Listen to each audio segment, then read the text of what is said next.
Une fois chez le consommateur, le melon et la pastèque prennent parfois des formes originales, comme ici chez Romain, un cuisinier amateur passionné qui publie ses recettes sur les réseaux sociaux. Alors là, on part sur une soupe pastèque tomate, une soupe froide. C'est une recette qui se rapproche du gazpacho. Et en été, par ces fortes chaleurs, c'est super agréable à déguster. Et là, on va faire suer un peu nos oignons et notre ail dans un petit peu d'huile d'olive. Donc là, le but, c'est de faire des petits cubes qu'on va venir congeler pour ensuite pouvoir les mixer et avoir un sorbet.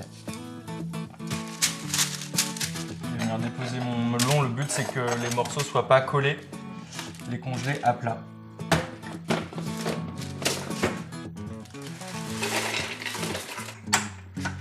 Et là, on va venir mixer tout simplement notre melon jusqu'à ce qu'on obtienne une texture assez onctueuse.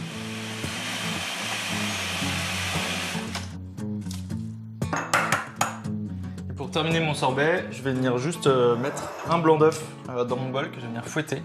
Et ça va me permettre d'avoir une belle texture mousseuse et onctueuse de mon sorbet. Donc là, le sorbet est terminé. Hop, on va juste goûter pour voir s'il est bien sucré et bien assaisonné. C'est parfait. Donc on va simplement mettre un petit peu au congélateur pour qu'il redurcisse un petit peu avant de le déguster et puis de faire le dressage. Donc là on va repasser à la recette de la soupe froide pastèque tomate et on va venir d'abord découper un petit peu nos tomates qu'on va mixer ensuite avec nos pastèques.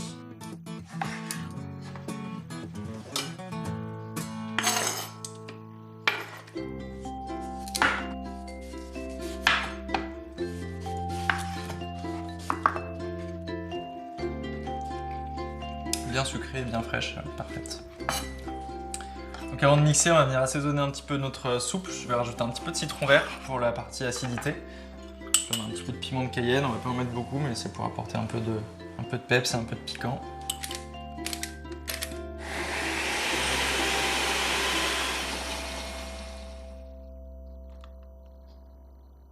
Là, je mets un petit peu de sésame noir pour rappeler un petit peu les petites graines de la pastèque. Tige de basilic. Et puis pour apporter un petit peu de craquant, on peut le servir avec des petits crackers.